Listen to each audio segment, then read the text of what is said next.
Welcome out to another episode of It's All Been Trek Before. This time, Star Trek 3, The Search for Spock. Yeah, it's a little bit of a come down from Star Trek 2 Wrath of Khan, but what isn't, my friends?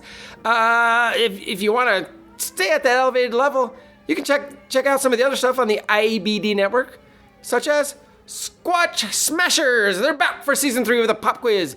Who shot Announcer 1? How are we supposed to tell three identical characters apart in a strictly audio medium? How will Zeke afford his war on Timmy Pillows? Can the alliance between the deadly Tripodus and Timmy Pillows last? Is the IABD Network in fact a front organization for the insidious military-industrial podcast complex? Find all those answers. Squatch Smashers, Season 3. It's already begun. Part of the IABD Presents network. Another way to support us here. You know I'm going to say it. Patreon.com/IABD. Go there. Help us out. Help support the network. Also, they're out there. The winners, they've been posted. It's all been written. Yeah, you know, it's written work. Doesn't hurt to read, people. I'm reading right now, and I'm doing a poor job of it. No, but check it out. There are winners out there. Speaking of things to check out, you're going to check us out. Yeah, we're going back. Star Trek 3, The Search for Spock, on It's All Been Trek Before. Welcome out to another episode of It's All Been Trek Before. We've got the good core crew, like more than just two of us. This is Steven. And Keith. Jimmy-Jerome and...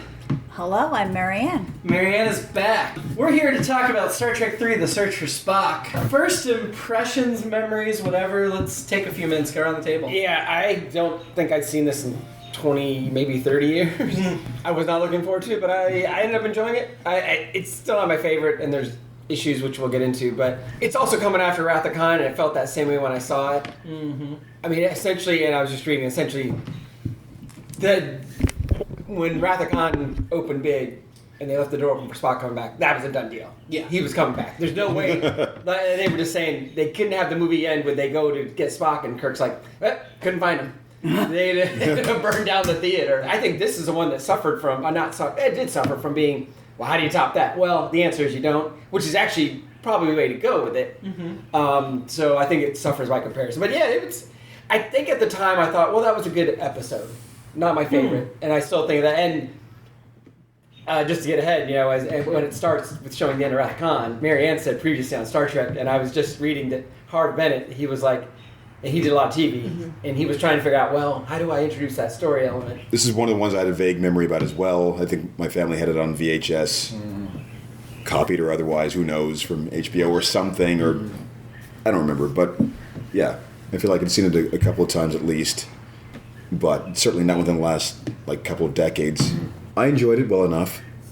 I don't think, I think it's going to suffer from so this is probably like the middle part of the trilogy that is formed, so most second parts are usually transitional in nature. I usually don't mind it as much, but I understand from a certain perspective why most people are just like, this is boring or whatever. So I wasn't here for the Wrath of Khan. I saw this when I was really young, and I loved Spock. And so the fact they killed Spock made me hate it. And I love Chekhov, and he got a thing in his ear that tortured him, which made me. They put pictures in his body. I truly believe. That is where I got my my love of torture. That thing. Yeah. So I love Search for Spock. Spock comes back, and I also strongly believe, because it was 2 years later when I saw this, I did see Search for Spock in the theater. The aesthetic that I like of the Ezra Millers and stuff like that, I probably got it from young Spock, because he was probably around my age, the one that was around Ponfar age with Savik. Yeah. I'm like, that's good. That's good comp. I like that. So I feel like that's where You're probably talking about 17-year-old Spock, Stephen Manley. Could be. Unless it was 13-year-old Spock, but that's probably what it was. I mean, I was probably around that age. Yes. Vadia Potenza. Yes, I believe it was the first time we went through Ponfar with Spock. And I was like, yeah, hand jive. That's how you do that thing. When I grow up, I'm going to do some wicked hand jive with someone who looks just like him. I mean, that's some pretty hot hand jobbing. Yep. Hand jiving. Jiving, no, hand job's a different thing. I mean, it depends how you do it. Maybe it is how you do it. Like, I think I had mentioned to you guys when I was little, I was 1 year old when this movie came out, so I did not see it in theaters. I'm the youngin' of the group. But when I was little, I loved the motion picture, but I would continuously rewatch 2, 3, and 4. And I had to watch them in that order, and I could not rewatch 1 without watching all 3. To me, it was one 6-hour story, and I'm just going to keep watching them together. And yes, 3 is the weaker of those two. It suffers because it comes between 2 of the greatest Star Trek movies, and I mean, Wrath of Khan is the greatest Star Trek movie. I'm going to say it right here. I'm not... You're going to have to really fight me to rank it. I wouldn't be surprised if I changed my mind. But that being said... Other than Into Darkness. That might... No. I'm kidding. I was going to say Into Darkness is the worst. Never mind. It's worse than Final Frontier in my head. But, yeah, when I think of this movie, a lot of times I think of Kirk and Cruz's battle on Genesis Planet, and that doesn't thrill me. That's the part of the movie I'm not really into. Same here. But most of the movie, until we got to that part, was really good. And so, yeah, I definitely have positive feelings about this movie. I think I sometimes forget how much I actually like it until I'm watching it. And I'm like, no, this is a good movie. Yeah. In my opinion.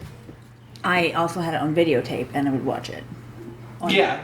Never watch Wrath of Khan again. But then that I cannot condone. Wrath of Khan I had on VHS more. Wrath of Khan was the best. I feel like I should go back and watch Wrath of Khan. Yeah. So then I can. So you haven't? No. I probably watched Wrath of I am Khan 9 angry. times a week when it was on HBO. Because they would So- show it 4 times a This day. came out, just for some context, this came out the year before Back to the Future came out. So Christopher Lloyd was not yet In the first household 84. name. He was the guy on Taxi. Right. So he was known, but Reverend not Jim, as... yeah. He hadn't blown up totally yet. He was in One Flew Over the Cuckoo's Nest. He was a known Right. character actor, but Right. known as... John Larroquette had done this first, but then the first season of Night Court aired before this came out. Okay. So, in between filming and release, he did Night Court. Yeah. And then Miguel Ferrer was in this movie. I don't know if you guys know. Oh, that's I the guy love on him. the Right, that's He I couldn't remember his name. recently Yeah, passed so away RoboCop, from, for example, that's where I would have known yes. it from.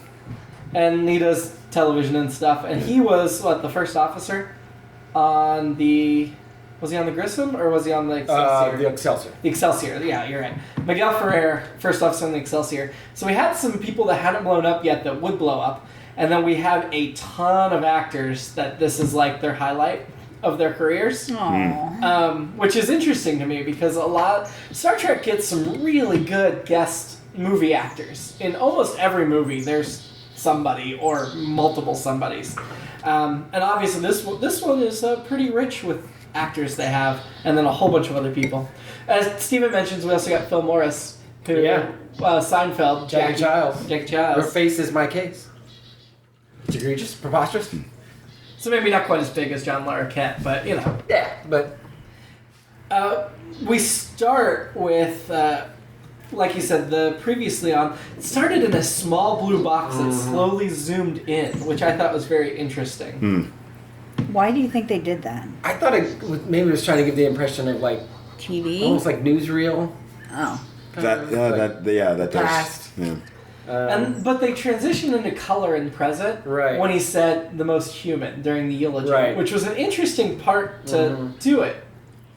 And then they still kept the Spock voiceover doing the Space, the Final Frontier. That was the end of the movie, which was also interesting. After I wrote on previous on Star Trek, I wrote, and then again, and again, and again. And there's a lot of It was an extended previous. revisiting, not only just very obviously things that happened in the second movie, but also some of the same things happen. We get it's Star Trek. There's going to be a space battle, but it was very much, well, I guess the Enterprise is screwed now. What are they going to do to get out of this one? And that kind of stuff. And so, yeah, some of that I was like, all right, make a new movie. But I guess to your point, if it's the second part of the trilogy, that kind of stuff. But early on, I was just like, yeah, I saw that movie. Well, I do think when this came out, this wasn't the day where people were rewatching it a whole bunch. And of that's video. fair. That's fair. And so that's kind of necessary to remind you. To invite comparisons of Wrath of Khan is kind of asking for trouble. Yeah. And they did, you're right, they did a lot. They did like the ship at the beginning that gets destroyed. They tried to do another toe-to-toe cat and mouse adversary with a big colorful actor. Didn't have the history, and they condensed the battle, but there was a lot of that. And so, yeah, I do I think it's different enough. I don't It consider is. it a carbon copy. Right. But I do worry they leaned a little too heavily on let's try to copy our success. They Yeah. said even the title was Yeah. the Wrath of Khan, the search for Spock, right. the same. And I thought there were times where they were using it to be like, remember this? Remember how this made you feel? Remember when you were sad? It's like, yeah, we know. That's why we're here. But and I'm looking into it, but I thought there were some genuine moments that this movie earned as well. Oh yeah. I feel And like some that I didn't feel like it did, but we'll get into that. I feel like they do the, previously on Star Trek, when maybe someone's taking their kid to see it and haven't seen the first movie, or Yeah. maybe they're just like, those idiots that go to movies and Well- haven't seen the first one, but like, it's just a sci-fi movie. I can hop in anywhere. Well, and like for me, like that's all I did for the 2 years in between was like, what's gonna be the next one? What's gonna be the next movie? I remembered, like I said, I watched Wrath of Khan like 9 times a week when it was on HBO when it finally came out summer of '83. So for me, I didn't, but for the quote unquote casual fan, Yeah. they were like, Or the I fans remember. whose parents want to shell out for HBO. Right, exactly, yeah. Which was most, I which would makes assume. sense. It makes sense. Yeah. Yeah, so we get into that intro scene. Then we get starring Shatner, big space, DeForest Kelly. Obviously, the space left for Nimoy, but not occupied. And I feel like that right away was no guarantee to fans that Nimoy was in this movie. Right. Like, did you guys think, well, he's directing it, he's not going to be in it? We thought there was a chance. We just knew somehow. We were pretty sure he was coming back. But. Yeah, but you didn't think he was going to star in this movie, did you? No, and it was a little frustrating because like, let's just get Spock back. We just want Spock back, and then First 5 minutes, Spock Yeah. back, done. The payoff- Now we're not searching for it anymore. right, and yeah, Now we can get to a good roll credits. Yeah. The search for Spock is over. yeah. Again, I think the payoff's good once you get to Yeah. it. It's I great, think but- remember in the theater wanting to see Spock much sooner, and then realizing what was happening and being like, I definitely remember as a kid, as we're watching kids Spock grow, I'm like, just get to Nimoy already. I'm tired of all these child actors. For sure. And then, of course, he jumps like 20 years in aging immediately. yeah. Like, between Well, it was 30, it 40, was proto-matter. 50. You never know what's going to Yeah. happen with proto-matter. Sure. And then we also, to still harp on the credits, we had Koenig before Nichols again. Yeah, Walter which is Koenig kind of got bumped up. Which the way is, the movie goes. it is, and I get why Wrath of Khan he got bumped up in front of the others because he had Right. such a large role, Yeah. but it still a little bit hurts me, at least from this perspective as an adult, that, we just really like Chekhov, we're doubling down on Chekhov. Well, and I will say, not having Nimoy in it, and I thought one of the cool things about this movie was that it was about the crew in total. Yeah. Like I Except said, Uhura. we lose Uhura right off the bat, but everybody else kind of has their moment. And I feel like It was a half an hour. they beamed out without her. They beamed out of the ship down to the planet without anybody. Why Yeah. couldn't Uhura just hopped on there? Oh yeah, we've seen that happen over and Yeah. over I again. know why. I guess she was the one that had to like stall things or whatever. I don't know, distract. yeah, But yeah, I agree with you. that's my alternate movie. Actually, is all the adventures. Gosh Uhura darn it, gets that was into. mine too. Yeah, Was while they're doing all that shenanigans so, yeah. of her trying to get the Yeah. Vulcan. Yeah. My She's alternate yeah. movie I just thought of is Maltz now joins the crew and is in the rest of the yes. film. Yeah, And he's the predecessor to Worf. and he gets a makeover. I actually kind of thought about them, and there's a similar voice. And, Oh, yeah, Oh yeah, that's Yeah, a good call. the nice deep voice. Yeah, interestingly, in the novelization of this episode, Maltz commits suicide at the end. Aww. But there have also been a number of other novels that follow his adventures after this, including one where he teams up with Carol Marcus. Is this the So, Is this the one where they end it with them cooking in a campfire, or is that the fourth one? that's the fifth one. The fifth one, okay. That's the Shatner directed Where one. they talk about marshmallows and stuff Yeah, like that's the that? fifth one. Okay. We'll get to that. Actually, we won't get to that till we're like a season and a half into next gen, but I know. we'll get to that. That's okay. So, while we're talking about Carol Marcus, Mm-hmm. I didn't investigate heavily, but where is she in this movie? I mean, I feel like the whole movie, you're like, She'd still be on the Enterprise, yeah, like until they got home. but where the hell? Why wouldn't she be involved in the Genesis scientific stuff? I mean, that's a good question. Like, why did she? I could see her saying, "Well, I'm handing this on to David. I've had enough adventure. I'm going to guess. retire to Earth." But we should still get her in that first scene of her accompanying Kirk home. Should be. I mean, you established this character in this relationship. It's disappointing to not have Carol. I agree. Yeah. So, who is David's mother? Is it Carol Marcus. Carol Marcus. Okay, just making sure. That's why he's David Marcus. Yeah. Yeah. Okay, but I have comments on here that everyone keeps referring to David as "you're so like your father," Yeah. and they're like really like common things. Yeah. Pair of eyes, just like your father. You're a human, just like your dad. Yeah. You got a beating heart. Yeah. Just like your father. dad. I'm just like, stop. That's another one of those. Well- Just in case you forgot, he's his son. Well, I think it's partially that, but partially he's just reconnected with his father. Right. So of course that's the one that he's concerned with and people are concerned with. They all know they just reunited. I mean, he's been with his mother forever. She's old news. But I feel like that is more movie. Like, hey guys. yeah, that too. So why was Savick there? Okay, so here, yes, I have notes about that too. Savick is not a science officer. She's a command officer. So the fact that she decided to stay and do science is stupid and ridiculous. It was, to me, that was more just like, we need somebody to stay with David. Savick, you're up! Well, also you. Someone there to have it like, who are they gonna kill? Might be the lady. Well, also because she's a Vulcan, and they needed to have that transit. Somebody who understood what Spock was going through. Yeah. Yeah, I mean, that all makes sense. And in fact, there have been novels where she bears his child, and that's continued and stuff after this. So, Well, yes, Savick. because does. God knows Because if Savick wasn't there, nobody in Starfleet knows anything about Vulcan. It's true. I don't understand this. The commander's like, well, I don't know about this Vulcan mysticism. What? What the heck? That's like, I mean, that'd be like somebody saying, I don't know about what they're doing over there in China. I don't understand anything they do over there. I don't even know. Their Well, China mysticism. Yeah, it's like no, yeah, Well, and then that's the thing that actually happens, I think, though. well, that's true. People say things. But it shouldn't happen. Yes. And then, so Kirk knows a mountain reference in Vulcan. Yeah. But he didn't know anything about the Katra. Well, the Katra, that's very personal and secret among their race. But I feel like individually, but I feel like as a whole, other people should know about it. You learn I don't think so. geography. I don't think so. Vulcan geography when you Yeah. know when you learn the states and all that stuff. But then you don't learn like the No, religion. 'Cause, Vulcans keep the mental stuff really close to the vest. They don't let outsiders know that stuff. No, back to Savick though. Well, good. Then I'm just gonna call it Vulcan mysticism. Yes, there you go.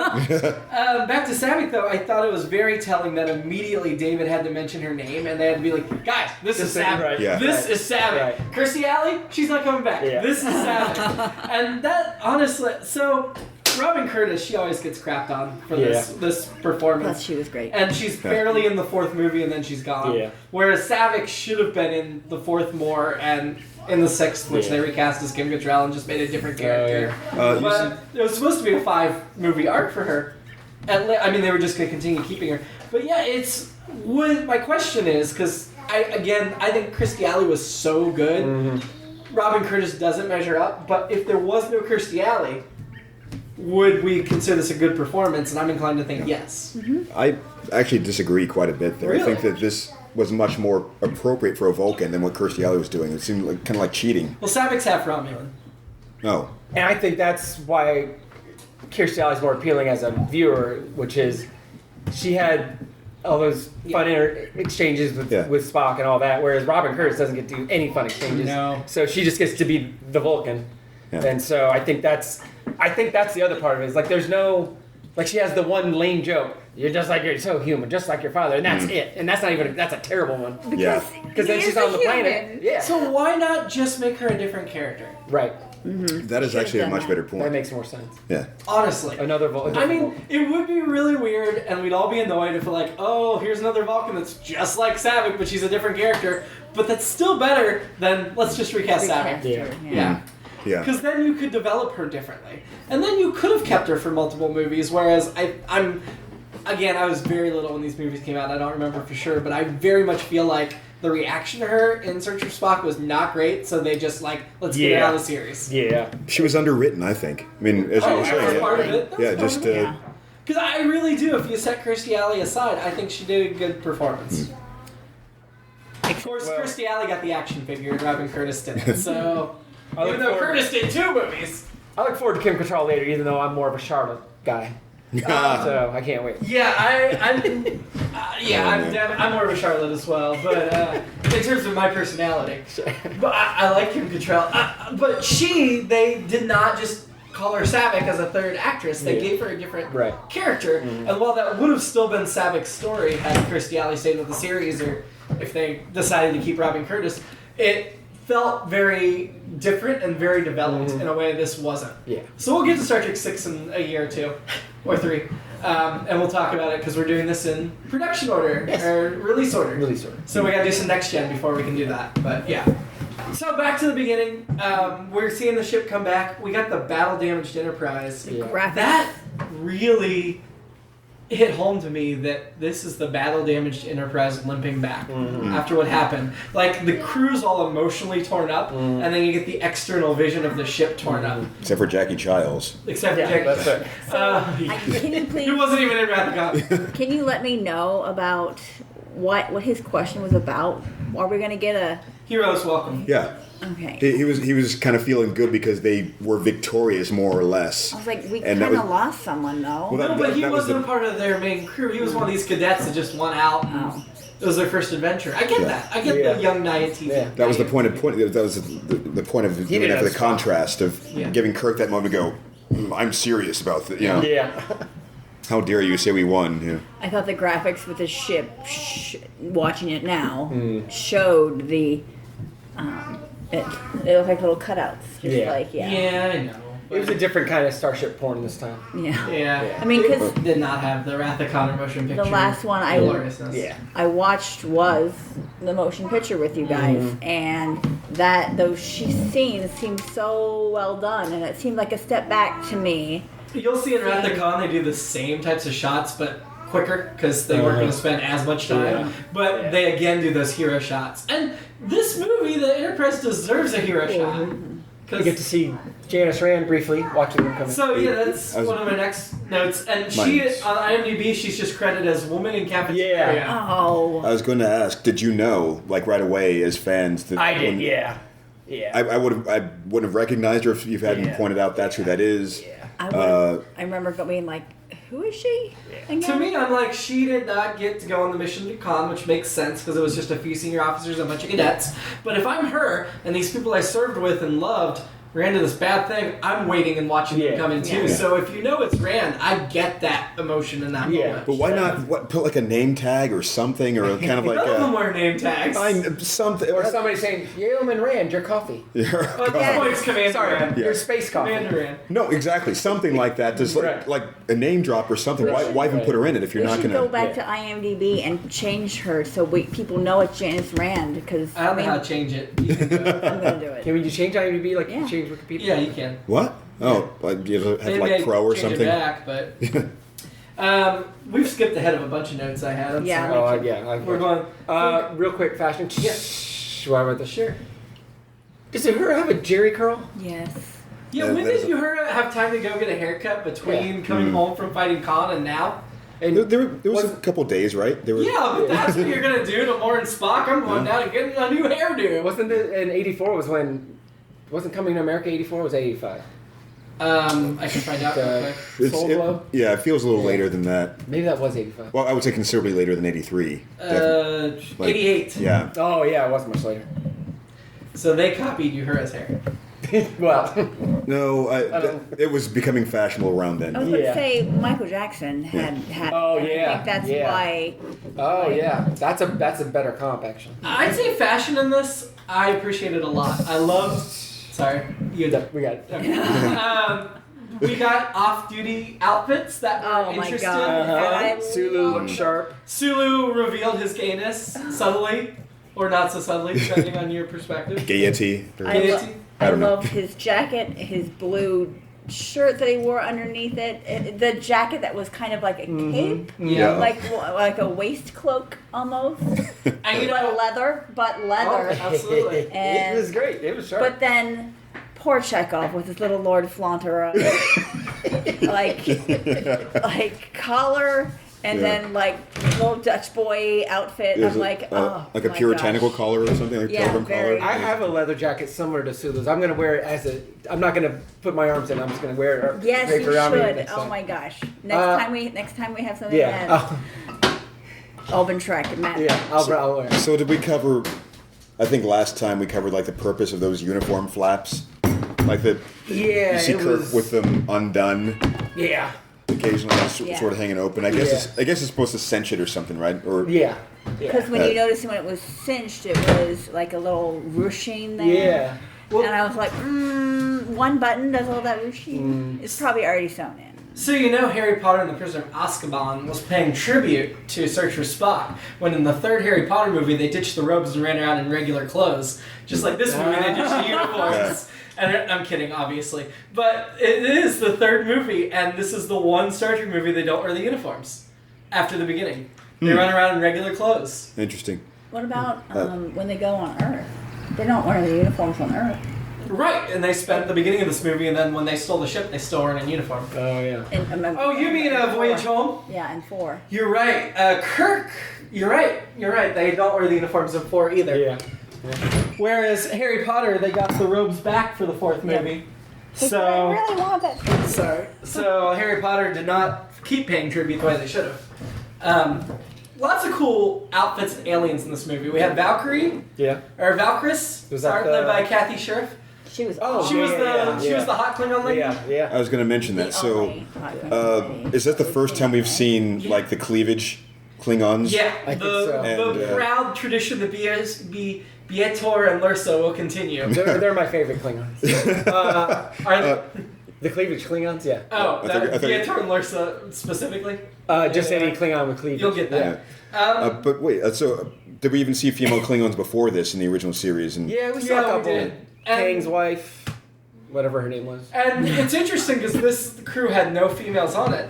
And Kruge, played by Christopher Lloyd, very clearly says to Curtis Arasabik, like, woman, Yeah. you know, like very demeaning. And I'm thinking, of course this is retconning, whatever, but in Discovery, there is a female Klingon Chancellor, and that's like 20 years before this. So it's not like the Klingons haven't had women in power. Right. In my mind, the way Kruge squares that with this is, first of all, he has a very small crew, so maybe they just happen to not have women in his small. He's only got like 12 people, which is ridiculous for a big back. That is right, but whatever. Sense, yeah. But then They've automated everything in the Klingon universe. according to Kruge and a lot of Klingons, only Klingon women are worthy. Human women, that's a that's whole true. different thing. Yeah, I could Or see- Vulcan women, only the Klingon women are worthy of our equality. so who was she to him? No, his lover, informant. wife. No, Oh. it's his lover because he Yeah, he makes the comment. or his wife. I don't know if it was his wife, but it was. I don't think it was a wife, but I do think he was sleeping with her. Yeah, they had a relationship. He's, Because yeah, he says, he said something like, "You know what that means," and she's like, "I do," and then "Go to Klingon heaven, my love," or whatever he Yeah. says. She seemed to be. I mean, have like a fairly strong presence at least. Yeah, she was great. What was I going to say? Oh, right. Your point about them not having that many people on board. 12. Yeah, could it be that this was also like a clandestine mission for him? Like he was committing like acts of war later, and No, just that sort makes of- sense. Good point. You're right, because he's like, I don't care. I'll do he's whatever. like, "There's 12 max on that one Yeah, ship." which was huge. Giant bird So of prey. he and then might they have. showed Yeah, the other one. Maybe- he probably went rogue. Maybe they lost 458 crew members. Yeah, something like that. Something with tribbles happened to them. Oh yeah. They got beamed aboard.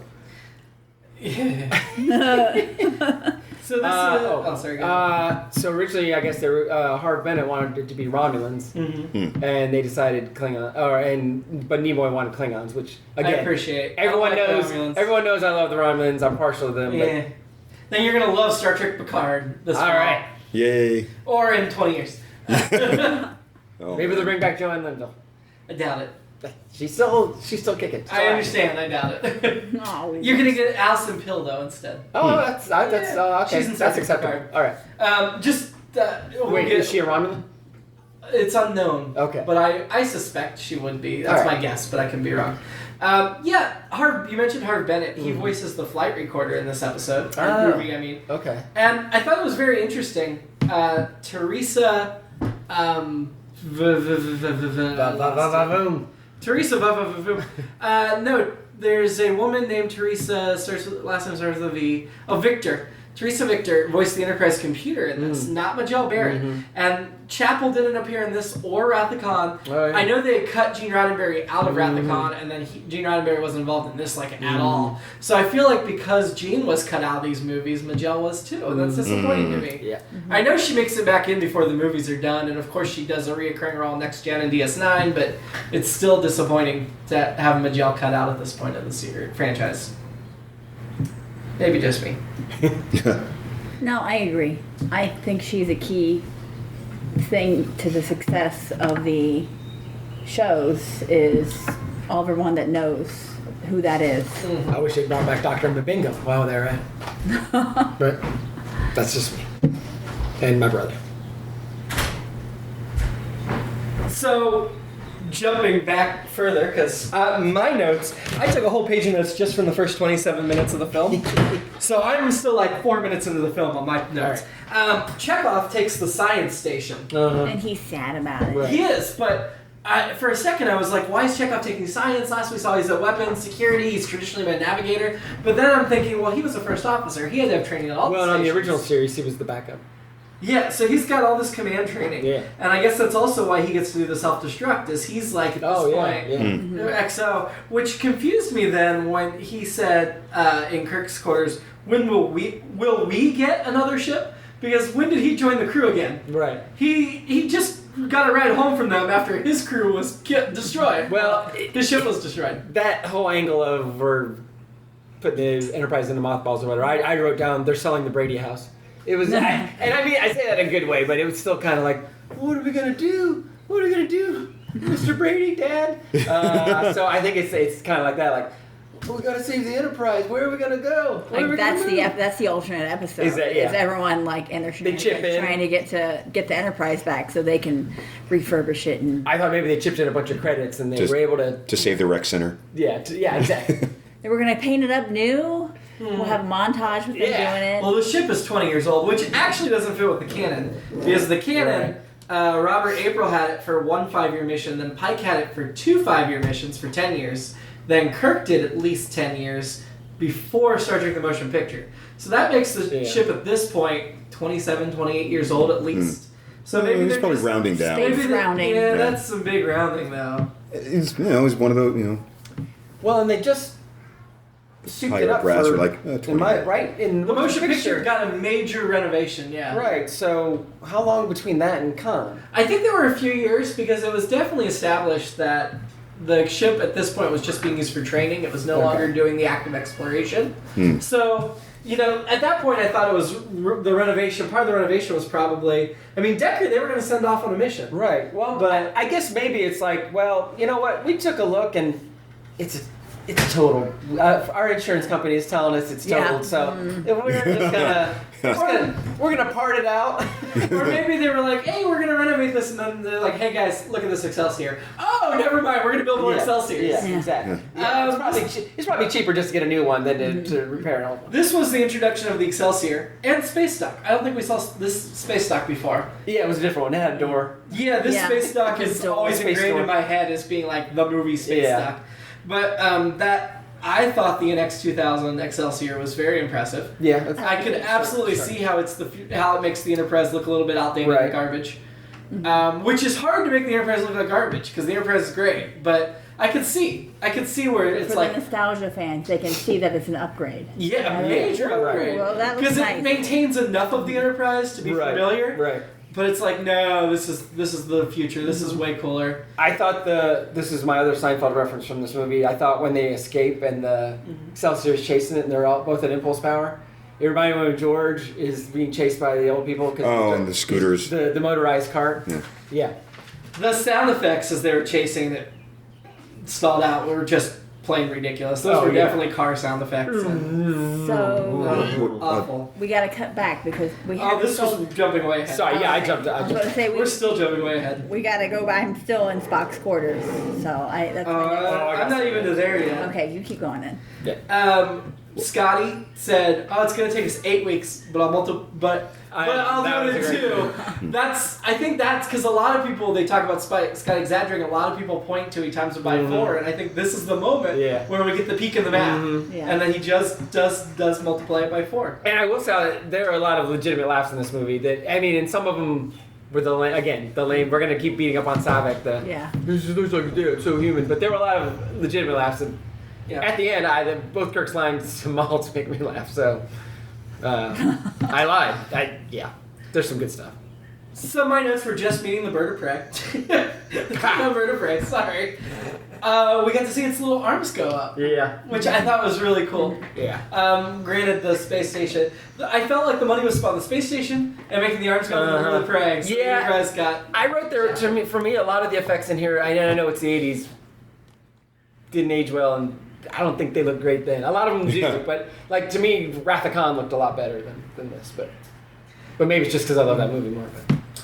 Then we see the Excelsior, and Scotty gets one of my favorite lines. If my grandmother had wheels, she'd be a wagon. I mean, it means absolutely nothing, and it's ridiculous. Yes. But it's what was the context of that? He saw Excelsior, and they're like, "Oh, that's really impressive." And he's like, "Yeah, my grandmother had wheels, she'd be a wagon." It's got the transwarp, I mean, it sounds funny. The transwarp, which I guess is just the Next Generation's regular warp. Yeah. It's the Next Generation warp that eventually they just call warp. Yeah.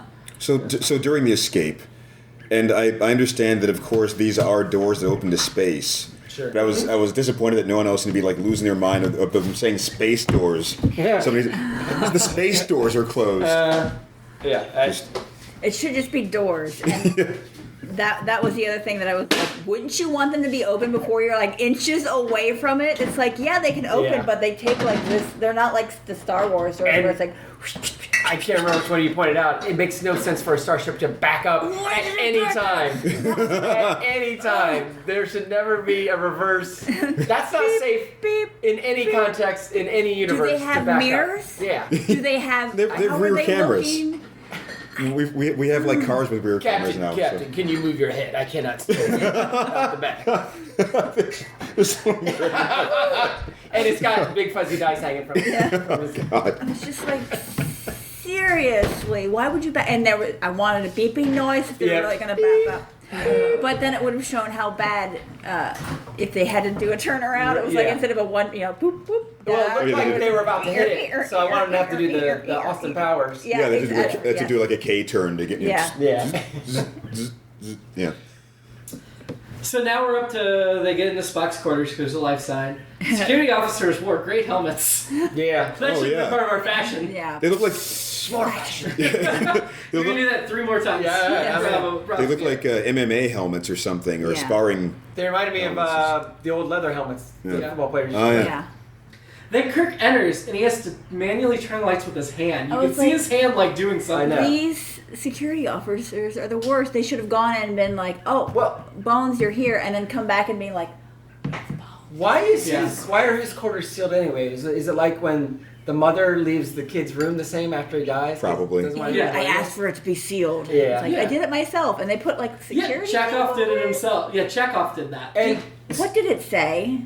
The security tape. It looked like security tape. It looked like "do not enter" or something. Police line. I don't know. I didn't know exactly. Why would it say police line? And did McCoy break the door?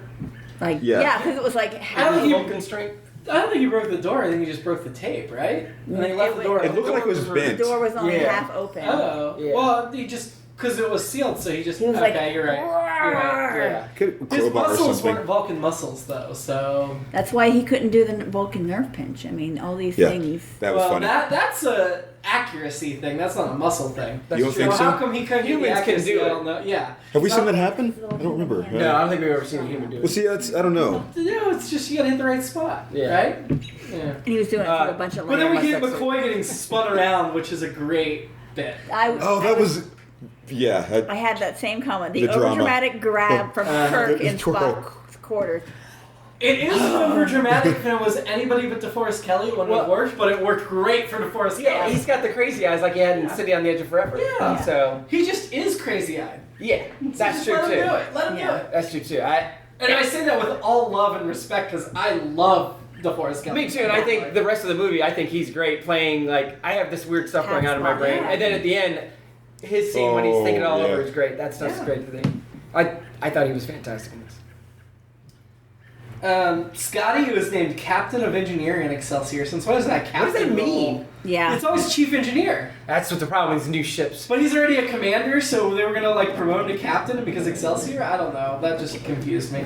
Also, we're going to the Grissom now, and they show a star date on the screen as if that means anything to us. One. So, just sorry to go back to Scotty. Yeah. They're talking about it's got the transwarp, and he's like, yeah, I doubt it.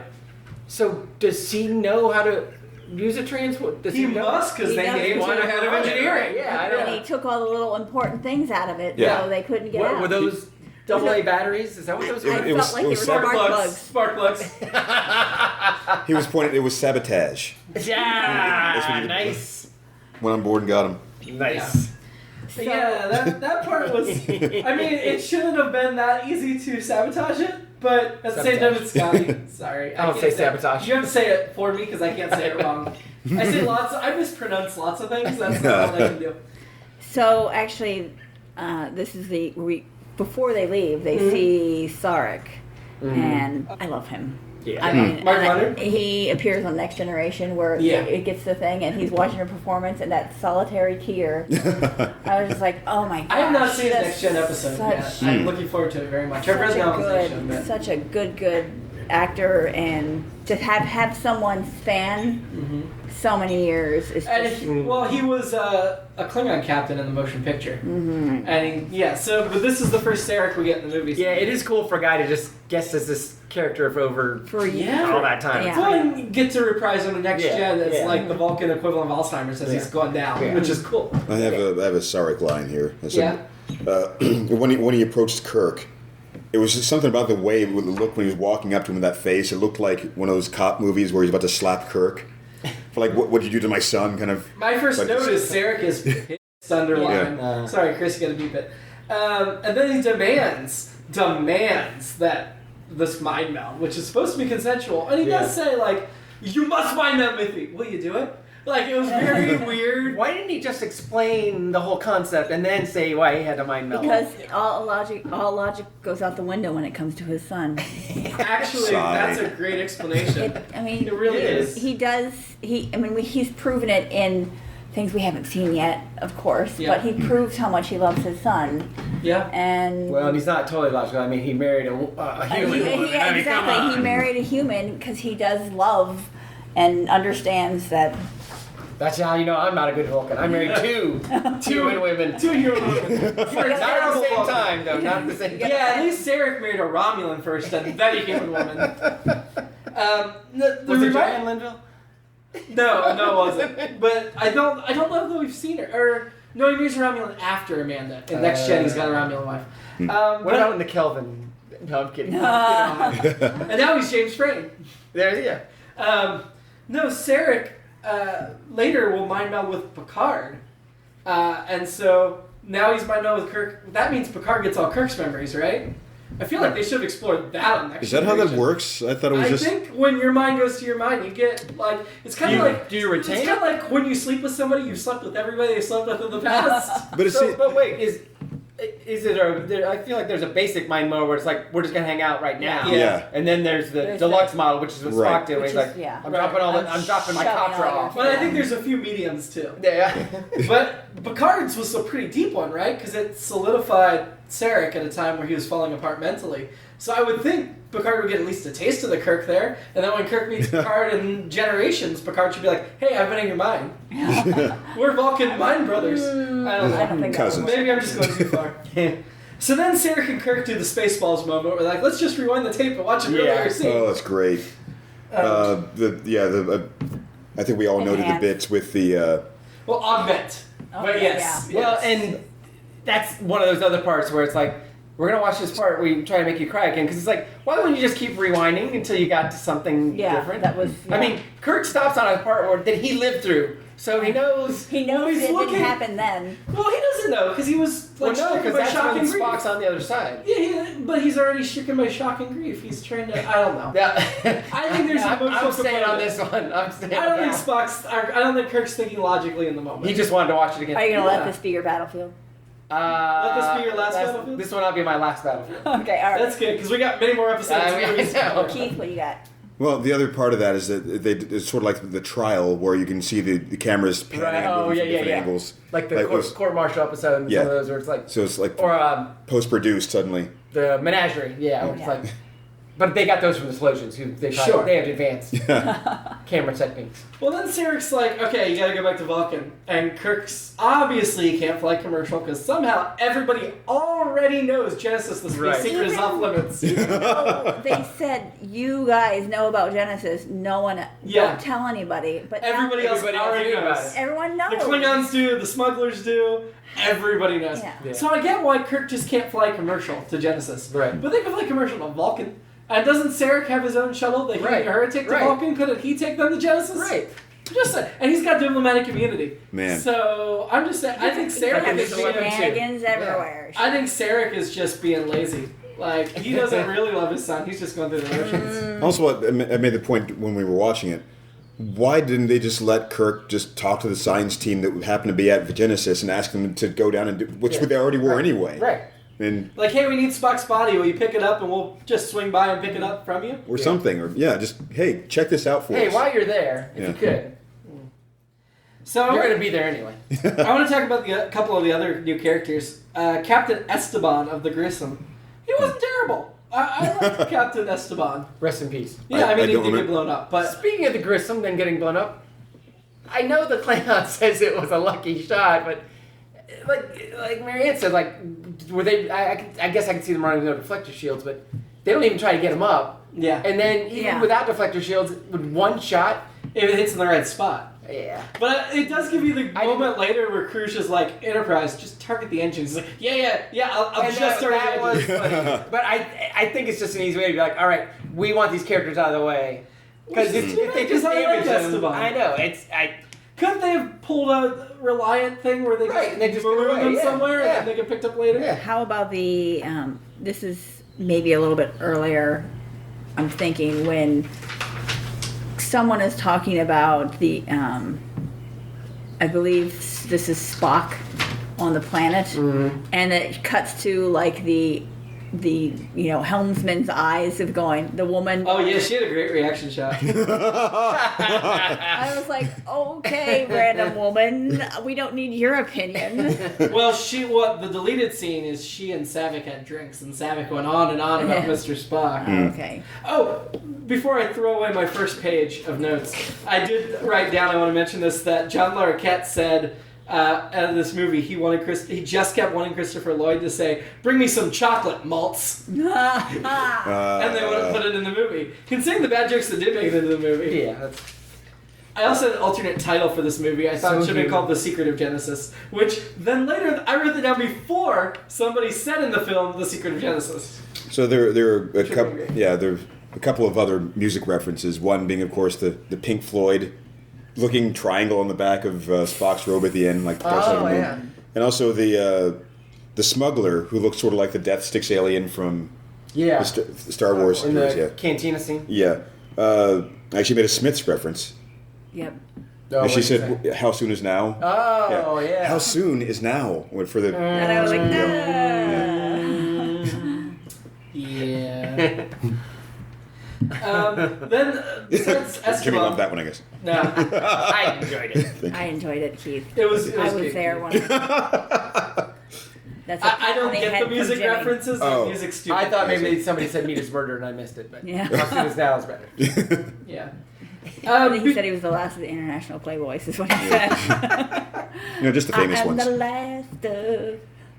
Besides Esteban, we also got the commander of Starfleet, who I guess is their equivalent to Admiral Jenko. Admiral That's an Morrow. interesting title. Admiral Commander of Morrow. Starfleet. Yeah. Admiral Morrow, played by Robert Hooks. I liked him a lot, and I'm really disappointed we had different commanders of Starfleet. Yeah, he's a in good character future actor. movies. Yeah, he's been in a lot of stuff. I mean, I almost feel like I don't think they had another character play the same, or another actor play the same character. But when we got some of the other heads of Starfleet in future movies, it kind of felt like it was the same character that they recast, even though they just gave him a different. Yeah, name. it's kind of like all the Commodores we had on the original series that mostly just stood around and told them you can't do anything. You're doing it wrong. But this one was like, We're Kirk, fast. we're friends. I understand you. You just can't go. Right. Which again, like, why? You've got a Starfleet officer. You should be doing everything you can to save them. The valuable asset. That is strange. Yes, a very valuable. Well, he wanted to go, but then he also wanted the Enterprise, which they had just decommissioned. Right. So it's So like. he- But they weren't going to do anything with it anyway, so Right. why not let him take it? Yeah. Yeah, perfect. yeah. Then he can be reckless with it. But he And wanted. he was. He blew it up. Yeah. And he's still going to eventually have to face the consequences, which we know are severe. So yes. Still in the bar scene, the bartender knows McCoy. Like, Yeah, that he was is funny. a regular, Yeah. even though he's been off ship. Yeah. Sorry, off ship for this training mission where Khan was. Clearly, when he was stationed at Starfleet Command, this is where he goes on a regular. I read that originally that cantina scene was supposed to end in a brawl. When McCoy, they were taking him out, they decided it was way too expensive to shoot. And then they saved it for Star Trek 2009. Yeah, exactly. McCoy was commenting on the weird alien's ears. He just is racist not- against ears. I did right. Speciest against ears. Even with Spock occupying most of his brain, he's still specious. It's the same thing he picks on. I guess Yeah. he only hates people with big ears. Yeah, what's his Why problem with can't ears? you hear? Maybe he was a failed ear, nose, and throat guy. Or like the guy that beat him out of med school was a great ear, nose, and throat guy. I was So he hates it. thinking maybe when he was younger, his mom cut his hair a different It way, is. and his ears stuck out, and so they were like. He always got bullied in school because his ears were so big, and so he's like, "I'm gonna always grow my hair out so it's covered that, and I will make fun of everybody else's ears." He looked So- like a taxi cab driving down the street with his doors open. So he's closeted. He's a closeted ear guy. Well, I mean, he was bullied for his ears, Right. so he's not. He doesn't like ears. He hates his ears. He wants to get plastic surgery to remove to make his ears smaller. They reference that McCoy's at the Federation Funny Farm. While I appreciate the alliterativeness of that, it doesn't seem like there's sensitivity to mental health in the Well, future at all. That's Even though because they cured it. that's because every Space madness? every person that runs those places is just crazy and puts them through like torture. Yeah. We've seen that in episodes. Yeah. Well, first of all, Marianne makes a good point about it being space madness, which that's probably going to be a lot tougher than Earth madness to figure out. And also, It's PTSD times What two. is it Whom Gods the Story where they're like, oh yeah, we've cured everybody except for these 8 people here or whatever. Yeah. Isn't that the episode? Basically, I think so. in the future, they figure out that everyone just needed to lighten up and everything will be fixed. Yeah, It's exactly. fine. Yeah. All the social problems will be fine, and people just stop being so sensitive. Relax. Besides Esteban and Mara, we have a third major Starfleet officer that we're introduced to, which is Styles, who seems to me like the epitome stereotype of a British colonialist with his stick and his Yes. mustache and his yeah. arrogance. See, And that was his specialty, James seeking that. James B. Seeking. And in all the novels, like, there's this huge history of Styles have served throughout Starfleet. Oh yeah. All right. Yeah. So he is some sort of like aristocrat or something, or kind of a legacy or. He is a legacy, Yeah. yes. And apparently, according to novels, Sulu will serve as his first officer before taking over the Excelsior. my joke was I don't when think he we see that. first picked it up. I was like, did you just pick up a lightsaber? I was like, what's he doing? yeah. It looked just like one when you just saw the edge of it. And then when he What's comes the into point of it? It's not big enough to be a walking stick. yeah, it's just like I want to beat someone over the head Yeah, with it. that's the only thing you can do with it, is hit people.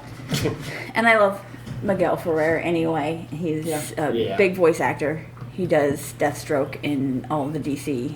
He has a lot of I credits. didn't realize it was him. He has so many credits. Yeah, that's before huge. I think that this was before he developed, or he was doing a voice here, where he developed his signature voice of the deep, And he was a regular on one of those crime procedurals that ran like 20 years, wasn't he? Oh, Maybe. yeah. Yeah. I'm trying to think why else. All I can think of is RoboCop, and I know so many other things. Was he in Candyman? Wasn't he the? He might have been in the terrible Candyman. husband. Not the Candyman, but Oh, in Candyman. he was in Twin Peaks. Yeah. Oh, right. That is In one. CIS Los Angeles, he's got 115 episodes Wow. of that under his belt. Yeah, That must be what I'm thinking Teen of. Titans, all of those. Desperate Housewives. He did like a 6-episode arc. You're saying he was Slade in Teen Titans? Deathstroke. Right, but I didn't realize you meant that series as well. I thought you meant like the newer ones. He also did 117 episodes of Crossing Jordan, so he's had 2 big wow. long procedurals, as well as all these. He's in the Jackie Chan Adventures. Yes. Oh, of course. Shadow I know. King. Superman the Animated Series. Oh, yeah. I remember. Yeah, he's got lots and lots of credits. Couple episodes of Tales from the Crypt back in the day. So yeah, he's very well known. Yeah, he did both the old Twin Peaks and the new Twin Peaks. Uh-huh. Yeah, that's why more recently then. But this was one of his first credits. This was like the Yeah, 1, first 2, off. 3, 4, 5, 6, 7, 8th credit he did, and the rest were like waiter. Did they you know. even name him? It's just called First officer? Yeah, just But first he officer. had a name in the movie. Did he? I didn't catch it. I mean, I thought so. Maybe I. Wasn't until death. So. In death, he has a name. Xander Berkeley's who I was thinking of. It was. Oh, Xander, I can see that It was not. comparison. Yeah, it was yeah. not. So we always complain about how planets in Star Trek are very homogeneous. Yeah. Genesis is the opposite. Yeah. It's like take 5 steps and it's a whole different biosphere. Yeah. It's like a Futurama joke or something. One of those. It's almost like we're answering all of your questions. Yes. So, and he starts talking about why it's not working. So, do you think Carol didn't know that he was using protomatter? No, I don't think she did. I think Okay. that was his I don't secret. think so either. And I think there are parts in Wrath of Khan where that's hinted at. Oh yeah. That he did something that she doesn't know about. Yeah. And he's being like shady about it. So my big question from the beginning of when like wrote this just right at the start because I was thinking ahead was there something special about the Vulcan physiology, or did it have something to do with the way Spock died that he was able to be regenerated like that, or could they have just like dropped rain Anybody. corpses on the planet and I suddenly they think would have? on that planet they could have dropped random corpses, except that planet was already destroying itself by the time they left. So that's Yeah. probably why David doesn't get regenerated. Yeah. But you'd The think timing of it. you'd think because that Maybe. worked, Maybe. Couldn't he have been regenerated but wrong, like a zombie or something? And you'd think because that worked though, there would have been further research in future iterations of Star Trek Right. where Certainly. they figured out how to bring people back, Right. or just use their saved transporter pattern. Yeah. Yeah. That's another discussion for today. Not canon. So. But sort of. While we're For on my canon, it's not my canon. on the thing, Fair. those little things that were the parasites that were on the spaceship. Yeah. Yeah, microbes. Can we talk about the microbes? How giant ass they No, get? can't. They looked like the first Strike it from the record. the first shot of them we had. They looked sort of like the xenomorphs, like the face huggers. Yeah, Yeah. they're Look little like the tiny. stingray They were kinda- like little itty bitty Trilobites. stingrays. They were Trilobites. microscopic at first, and then they were that. So they're microscopic. Oh. And then Microbes. they were microbes. But then by the time the Klingons find Oh, they're like strangling Krush. Yeah. so Well, that was my other thing too. Was so they're like, oh, there's life forms there, and then like, well, this is a life form. I'm like, shouldn't there be life forms all over this planet? yeah. Oh yeah. Yeah, because in the Genesis cave there were birds. There should be, right? all kinds of animals that aren't. And what about plants? Aren't they life forms? Yeah. Right. Okay, wait a minute. Okay, so I think what happened there. So it looks like they were only terraforming it to the extent that they might populate it later with life. I think probably That's for the what I purpose would of assume. But did the experimentation. Genesis But cave have birds, or did it not? I could be I wrong. didn't I remember. see it. Maybe it did have Yeah, birds. Maybe I've added that in my memory. Or that was something. Was that even on the planet, or was that some other That kind was of? like inside a moon. Yeah. So Right, but so the microbes then would have been too microscopic, ordinarily to be picked up, but they're They hitched a They're ride super- on the torpedo tube. So Yeah, what- Yeah, torpedo yeah. tube. So then That's would the, what- the okay. idea be if you colonized it, you would bring your own animals? I think like so. Noah's Ark it? Yeah, I Yeah. guess so. Because in my mind, I thought it was going to develop their own animals. But this time they bring the unicorns, they don't leave them behind. yeah. So here's the thing. It's like Space if these unicorns. microbes are everywhere, how do we not have like these giant strangle monsters? Well, no, it's because of Genesis or something with Spock that did They that went to through them. evolution like millions Yeah. of times faster. Yeah. Okay, thank you. So when Krush picks up the monster, the guy's first like, I will shoot it. Yeah. And he's like, no, I will pick it up. And then he's like, crush. It was just so you could see how. Well, he's Yeah. gotta be a Klingon bad butt. Yeah. Yeah. We really can't say that word on this. Chris will be Derriere? Chris can be. He's No, gotta you be a can't bad cuss guy. on this show. We're I family mean- friendly. But I mean, cussed like I thought, That's by a cuss word. PG standards that would be. Or, yeah. We just don't want the explicit label from iTunes. All right. So yeah. We He's a didn't bad settle guy. this. We've mentioned Cruise a couple times, but do we like Christopher Lloyd's performance? I was knowing all the other Christopher Lloyd stuff now. He was very Christopher Lloyd for a not Vulcan. Yeah. Klingon. What? I've never loved it, and I don't think he's bad at it. Mm-hmm. It's just very It's like from Taxi. He's the same character, except I he felt like I speaks saw it. Klingon I mean, every once in a while. again, I don't think it's bad. I don't love it.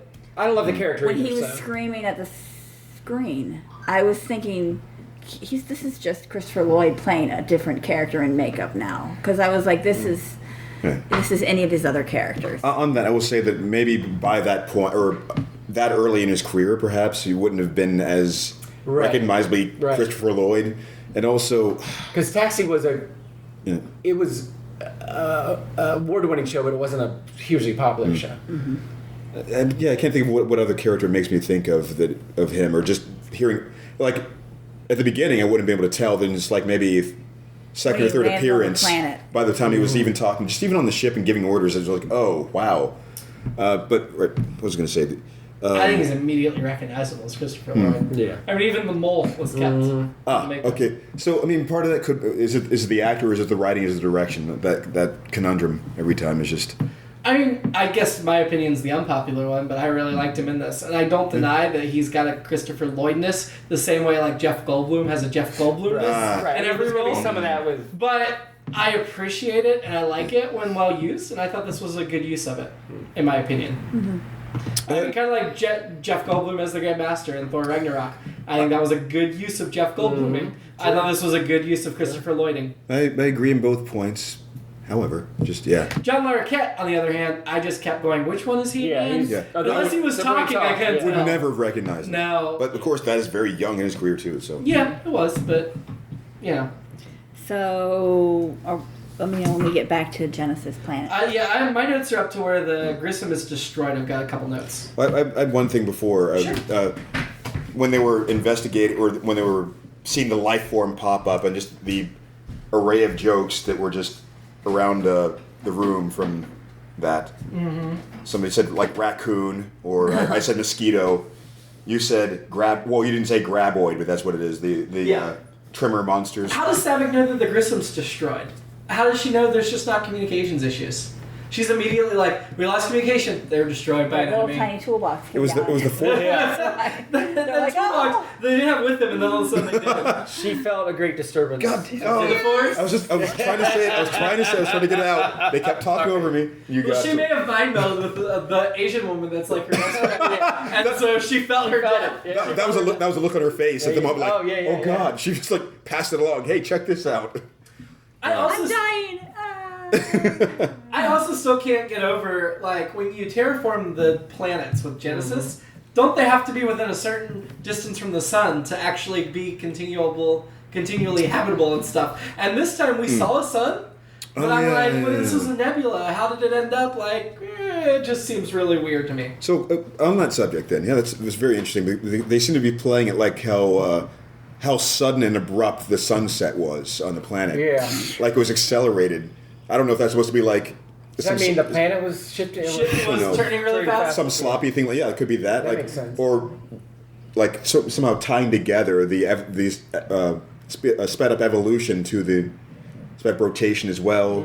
I like the look of that. Well, I thought that was some of the best shots in the show, in the movie.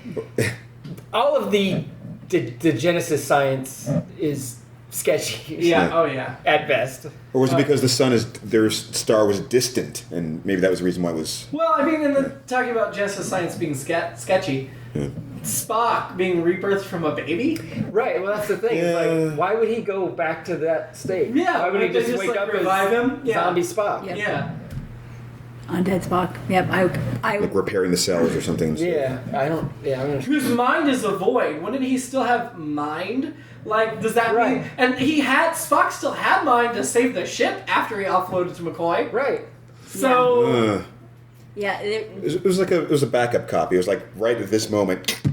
It's like when Oh, It's sorry. like Go when you ahead. make a copy of a copy. it was like what's the Multiplicity. Nomad? The Nomad. What the hell's the Nomad episode?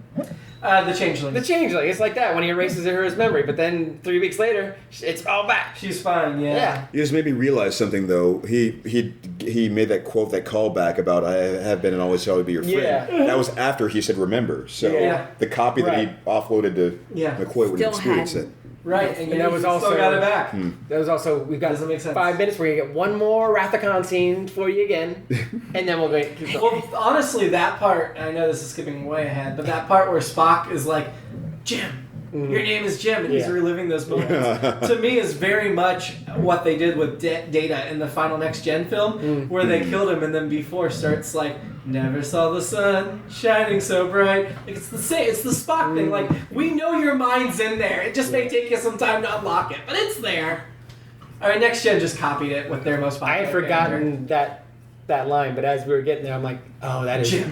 Your name is Jim. Yeah. I don't know if it resonated with me because my name is Jim. I feel like it would have to have. I think I would remember the I mean, I two always- things. Spock's talking to me. And even with all that, and again, I know we're jumping, we're going to go back, but even with all that Vulcan mysticism, That's the only good word for it. Yeah. It really is. once they're done with that, all those moments with Jim and Spock and the crew and McCoy and all that, before and after the Vulcan mysticism, I think they're all great, and I think it's the best part of the movie. So, because again, it gets back to that. That's why Wrath of Khan. That's why we're here. It's one reason Wrath of Khan was so good in the original series. Most of the best shows were those relationships, and I like, again, expanding it to the rest of the crew as well. But doesn't negate his sacrifice in the Wrath of Khan when Kirk's like, well, the needs of the one outweigh the needs of the many. Somehow.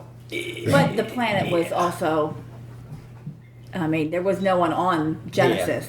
Except his dead son. Yeah. So at that point, But his son was already regenerating into a baby. no, tough shit. Tough poop. That's my alternate episode. Kirk grabs his son and beams up with a baby, Yeah. and then has to raise him from scratch. Yeah. I get a do-over for the son I And abandoned. doesn't tell.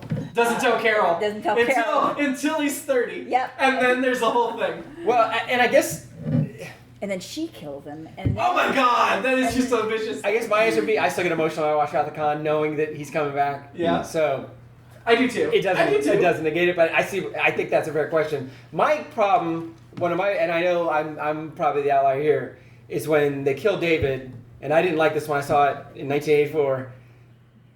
I know they're just trying to get to know each other, but I just thought it was a cheap. Shatner has the reaction, Kirk has the reaction, but I thought it was cheap. I thought it was easy. Yes. I didn't like it. That's why I laughed. I just didn't think it was. To me, it wasn't interesting, and it also, and this still happens now. And we'll get into Marvel. We can get into Endgame and all those movies too. Can one of you expand on that? What was cheap? So like at the same time, you had like Rocky 3 where Mickey dies. Then Rocky 4, we got to kill Apollo. Rocky 5, I think they killed somebody else, maybe Rocky. So, and I felt like that was the thing in franchises then. I think it still happens now a lot. It's like, well, we don't really have anything, so to pull your heartstrings, we're going to kill one of the major characters. So the formula was cheap. Yes, Yeah, right. yeah, I just don't. I feel like that one's cheap to me more than Spock coming back. Mm-hmm. I feel that it is cheap because now that, especially with the timeline of, I found out a month ago I Right. had a son, and now my son is If you dead. knew that. Right. And so I don't think it warrants that reaction. I think he'd be sad, Right. but not like falling to the ground and like. I think I that. I think it's that Kirk was. back on Earth is like. I think oh, Keith man, and I are I'm going to dealing with that. disagree with you here. To me, it was Kirk just connected with him, and the possibility has now been taken away Yeah, from him to really yeah. get to know him. I think, and I don't think the scene was cheap, I think we already saw that Cruise was ruthless because he killed his lover, wife, whatever. Then he kills the Grisham. Now he's got 3 hostages. He's going to kill one of them. To me, it's already been seen that this guy's a ruthless killer, and he wants to exert power over Kirk. Yeah, it didn't stir me or move me at all. I mean, we were getting Echoes of Khan with the sneak attack and all that stuff. Yeah, I wrote, we're a sitting duck again. But then we get, and I love Shatner's performance where he drops to the floor, I really do. But that to me is one of the lines that I don't like Robin Curtis for is Admiral, David is dead. I think Kirstie Alley would have done so much more with that line. Oh, I thought you said she wanted him to say, he's dead, Jim. No, no, I just wanted an actress to do more with it. I could see It was maybe so flat. maybe a little bit more. She's Vulcan. What? No, but maybe the hidden kind of strain of even with the Vulcan would be like a little bit of like a. Well, I don't want to change the Like, words. I just yeah. want to change Yeah. the delivery. Yeah. And because Savick and Kirk have this great relationship in Khan, which Yeah. is another reason why that character's so appealing in that movie. Yeah. Um, God, I really wish Kirstie Alley just signed on for the rest of the films. yeah, I read So she didn't much. want to get typecast. That's what I read. Well, she had also asked for an equal paycheck to Shatner. That too. And Yeah, they said that was no. not going to happen. I keep hearing about things like that, and it's I guess that would be a wonderful problem to have, I guess, of making so much that you feel like you can keep making that much more and demanding it. And it's hard for me to imagine at the point where I am right now, not wanting to be involved with a project like that, like a sci-fi project I really enjoy, and being like, no, you have to give me. Why am I not making as many millions as this one I think that's person? the difference, though. I don't think she held Star Trek in a special Right, place. and I think The way we did. you're right. I think she wanted to do This other was a things. job. Yeah, This so was a she didn't job. want to be stuck being. Yeah, she didn't want to be stuck going to conventions and all that stuff. Like the rest of the crew was at that point before it really blew up, Yeah. Yes, So like the Enterprise. young me, when I saw this in the movie theater, and then I watched it in future VHS times. I was very upset with David dying because I don't know, I think I found him attractive at the time, and I was like, oh man, why'd they kill him? Why couldn't they kill that woman? Or why couldn't they kill, you know? Since it wasn't Kirstie Alley, I would have been fine with them killing Savick. Oh, I'm sorry. You can't. And I think I distinctly remember beginning to fast forward through that scene. Which scene? David Yeah. dying. Did you at least stop? Klingon bastard, you killed my son. Klingon bastard, you killed my South son. Park ripped him off. No. Yeah. Yeah. Klingon bastard, you have to say it 3 times. You Yeah. killed my son. And then he dies. If you don't say it 3 times, he doesn't die. You killed my son, you bastard. Which, I mean, that's just a preview for Star Trek 6, which is all about Kirk getting over his prejudice against Klingons for killing his son. Is it really? Yeah. Like, Yeah, that's, he says the words early on in the film, and they come back to haunt him later in the film, like, I will never forgive them for the death of my son. Oh wow. I've never trusted Klingons, and I never will. I'll never forgive them for the death of my son. And then when it is private personal log, and then it comes back to haunt him, those words, same words, and he has to get over that to win the movie. It's powerful. And it all stems from this one scene. And I won't spoil any further for you, Keith, but it's because of this scene that Star Trek... Honestly, the main theme of Star Trek 6 comes right from this moment. It's just, I mean, And I that's a guess great movie. A fantastic movie. Better than this movie for sure. it's a very unattractive thing for me to see, like, leaders exhibiting, like, traits of bigotry and so forth. And, Yeah. Yeah. But, I mean, even if I think about, like, Deep Space Nine, the whole thing with the Borg certainly would be kind of, locutus and The Borg weren't in Deep Space Nine. no, Oh, Cisco. yes. Hating Picard because Yes. he was Locutus. Right. Which was very personal. Right. Yeah, no, I definitely think Kirk comes out of this movie feeling prejudiced against Klingons in a way he hadn't until this point. The other death is the death of the Enterprise, which I that hit me harder. Yeah, But I agree. in my mind, when I watched this, going into watching this again, I was like, nah, they've been doing that. But since then, it's been done before, and I feel like in other movies, they're like, well, we're gonna blow up this thing you love. And again, I feel the same way about that as I do about killing Mickey and Apollo and all that. Because it wasn't it the last Star Trek movie. Nemesis. Yeah, they destroyed the ship, Yeah, sort of. more or less, but it's Sort of. I mean, it's heavily damaged, but it probably survives. right. But it's they detach the hull or whatever, right? Don't they? No, you're thinking maybe Generations, the 7th film? The first No, I'm Next Gen talking. film. I'm mean, talking you the mean new the- Star Trek. Oh, 2009? Beyond. Beyond. Star Trek Beyond. Yeah, was that the one after? Yeah, they pretty much Yeah. destroyed it in Beyond. Yeah, Yeah. and You're I right. feel like it's been done, not necessarily other Star Treks, but other. This trope showed up, and So you're I don't saying like we it. shouldn't have blown up the Thrifty Universe journey? What's that? You're saying we should have destroyed the Thrifty Universe journey? Well, no, but that's No, okay. it's okay 'cause if you You're spoofing Star Trek. Then Has it been published yet? By the time this goes live, it will happen. that's okay because you're alluding to specific things. It's okay if it's not. But I don't like it. I don't like it. See, to me, I do like it when it's done in good service to the story. Well, and I do like it here. I said going in, I was like, yeah, I don't like that part. I was like, no, I do. It's just things that have happened since then. I feel like it's overused. I love it in this movie, but the fact that the Next Generation movie and the 2009 movies, like Yeah. every movie from 7 on, Yeah. they either destroy the ship or almost destroy the ship Right. every single Right. time. And you go through how many episodes without the ship really? Right. Yeah. That's, I agree, it's overdone. To me, it's very overdone. similar to, and this is a problem with superhero movies or movies in general, but, I'm somebody who I like a lot of the Marvel movies better that aren't about we got to save the whole planet. You know, I like the Ant-Man movies better. Yeah, I right. don't like every movie being it's going to be the end of the world if we don't fix it. It's like I cannot watch a city get destroyed again. I'm done with that. So to me, it's very similar to that. It's like I don't care. Like I just don't care. You're destroying everything.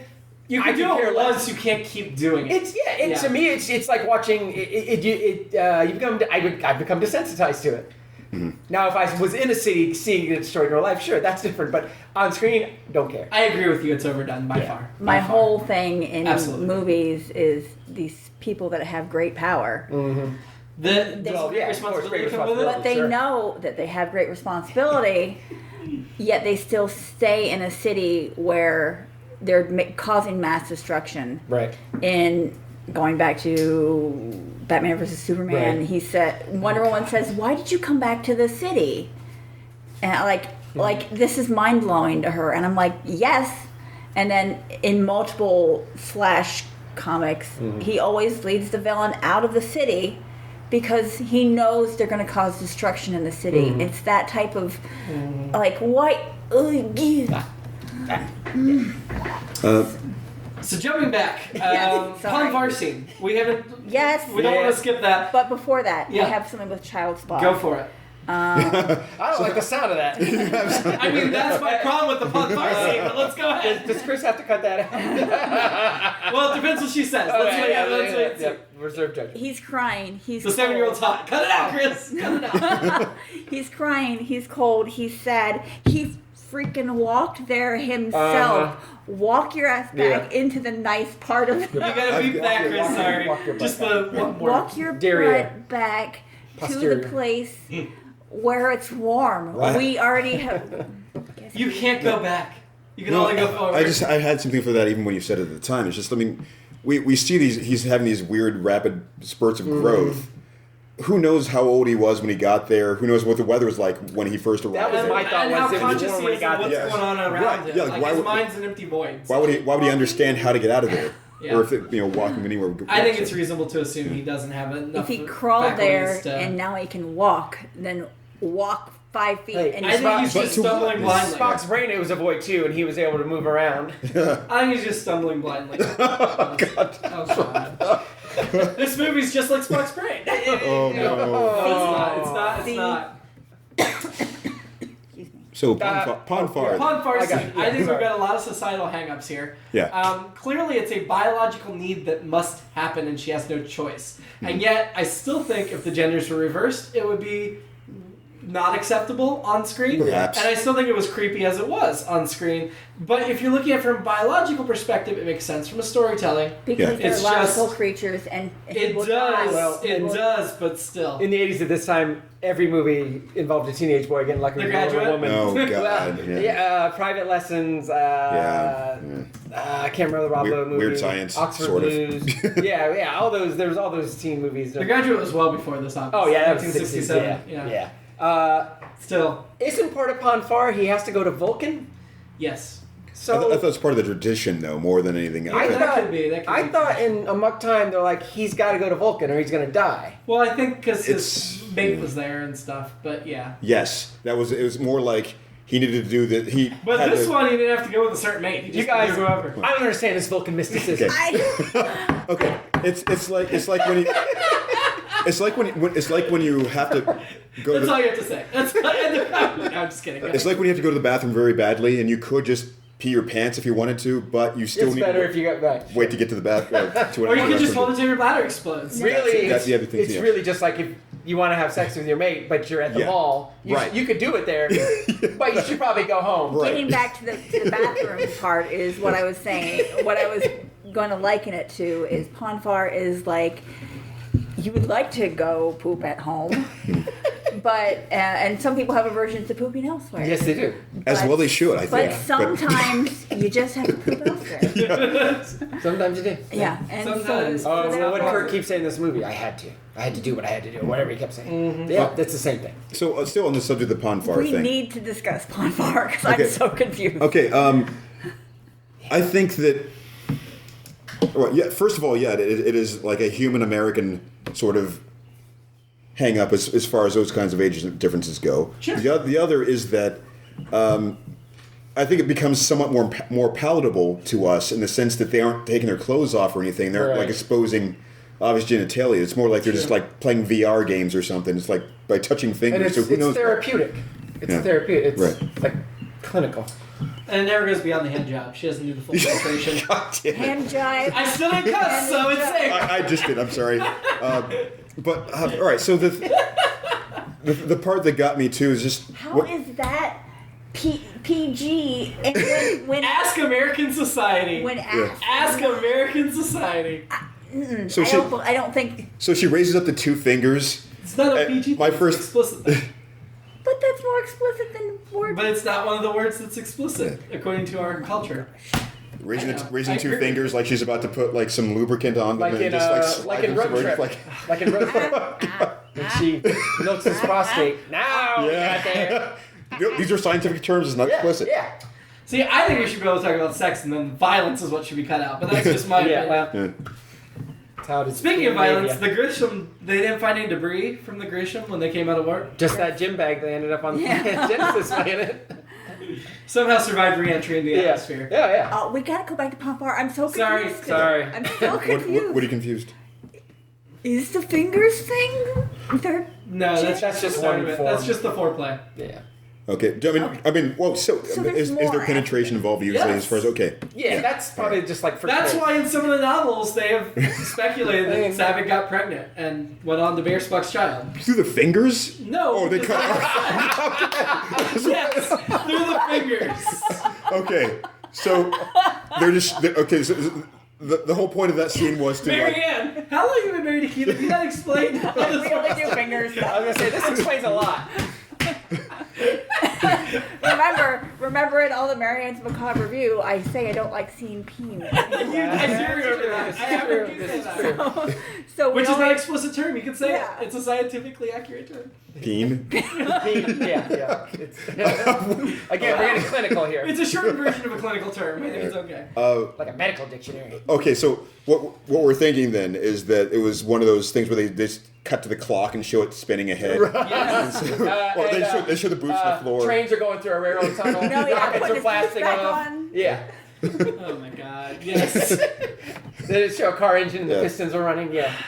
They come back later, they're straightening their clothes. They're just like, the Klingons show up and they're like, hey, these two are lying together in sort of disarray. We saw people on Freaky Friday going over the ski jump. That's right.